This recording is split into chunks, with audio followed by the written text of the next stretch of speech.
2025 and the readings for January. Yep, they're by Rev Dr Mragaret Stortz, the daily guides. But however, here first is your thought for the day. Finding happiness is a matter of choice, not chance. Finding happiness is a matter of choice, not chance. So there you are. That's your thought for the day. And here is your reading for today. So who is Rev Dr Mragaret Stortz? Well, she's a long-time religious science minister and practitioner, and she's retired from the pulpit of the Oakland Center for Spiritual Living in California, and she's been both the chair of the International Board of Trustees and the president of the United Church of Religious Science. More about that in a second. She has two popular books, Essays on Everything and More Essays on Everything, and you can get both of those from Amazon. United Church of Religious Science, well, just to back off, Ernest Holmes founded Science of Mind, aka Religious Science, not to be confused at all in any way, shape, or form with Scientology. And then, after a number of years, there was a split between the one he founded and one that became Religious Science International. The bigger one, which he remained a part of, was called the United Church of Religious Science, and that's what's been referred to here. And then in the 21st century, the two organizations came back together again, and they formed Centers for Spiritual Living. So they are composed of the United Church of Religious Science and Religious Science International. So there you have a little history lesson on Science of Mind, Religious Science in the 21st century. So there you are. So what does she say? She says, for many of us, this is a time for new beginnings along a variety of fronts. Perhaps it's a time for the inception of new projects. Or maybe it's time for a long individual look at where we find ourselves. She says, my hope is that these guides will provide windows and doors through which the reader or the listener may look or pass. I'm using two references to encircle every guide. One will be from the Science of Mind textbook by Ernest Holmes, and that's the primary reference, the second one actually. And the other one will be from one of Ernest Holmes' favorite authors, famous American of the 19th century, Ralph Waldo Emerson. And not only will we be engaging in the wisdom of Ernest Holmes, but also in Mr. Emerson's sparkling prose and luxurious poetic flair. So there you are. That's the intro. Much to the point. Where are we now? Well, here we are. On trust. And from Emerson's Essays, page 38. He says, what I must do is all that concerns me and not what people think. Yeah, Emerson was really big on just saying, as far as I'm concerned, that's the way it is. And he wasn't very popular for a long time because he would tell people, hey, don't listen to these preachers. Go out. God's in the countryside. Go out and enjoy the countryside. However, when he became famous, they wanted him back. So, you know how that goes. So, what I must do is all that concerns me and not what people think.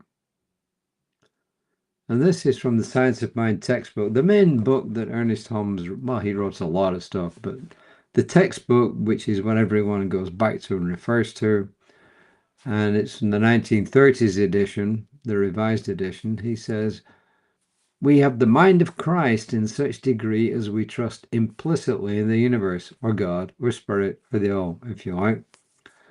Or if you want to know it another way, the Apostle Paul said, we must put on the mind that was in Christ Jesus. So, the universal Christ consciousness. And then, Rev Mragaret talks about trust. She says, one thing about trust, it can be freely given only once. If trust is broken for any reason, its return must be earned. And then such and then such return will be fragile for quite a while, if not forever. And I have lost my mouse. Anyway,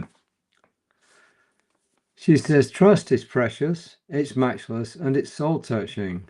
Without the capacity for trust, we will continually be tossed around by the winds of fate, right? We trust in lots and lots of things, right? It's the bond that's formed between people, institutions, and governments that depend on one another to be who they are and do what they say they will do. A little bit more about this in a minute. Looking at trust from this perspective, we can see that it's a truly sacred quality. It's godlike in many ways, the foundation for all that holds truthfulness, stability, love, and peace. We all know this, and we know trust as a link between ourselves and the rest of the world. If we look within ourselves, we can ask, can I be trusted? Is my word my bond?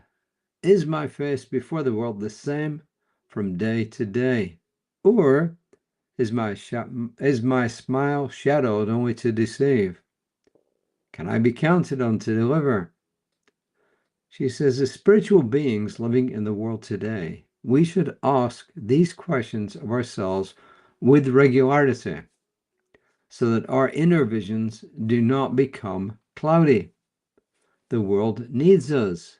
It needs our divinely guided lives. Why? To bring light into our atmospheres. She says, let us know freely that we can be trusted. And I truly have lost my mouse. I don't know what happened to it. So I do not have the affirmations in front of me. This is weird. Well, I guess we have a minor problem that can be solved, I think, quite easily.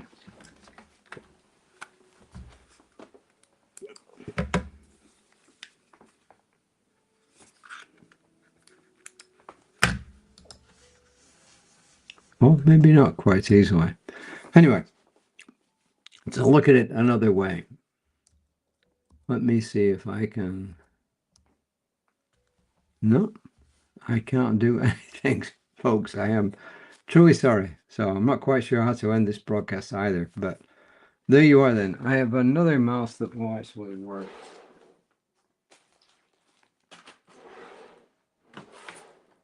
Well, at least I thought I had another mouse that actually worked, but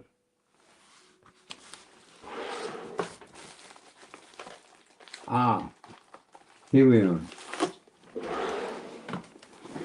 I assure you, my friends, this is guaranteed to work. You are seeing something in action here. I'm not quite sure what. Here we are.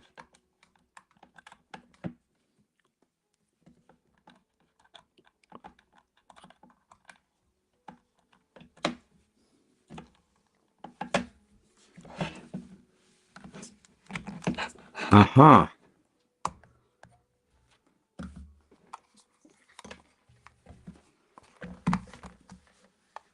Here we are.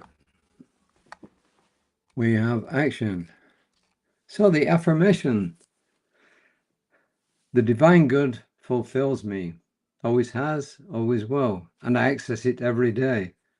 I trust myself as a spiritual being to answer to guidance, and I know what is mine to do. So that, my friends, is the reading. Once more, I apologize for my inability to... Oh, what is going on here?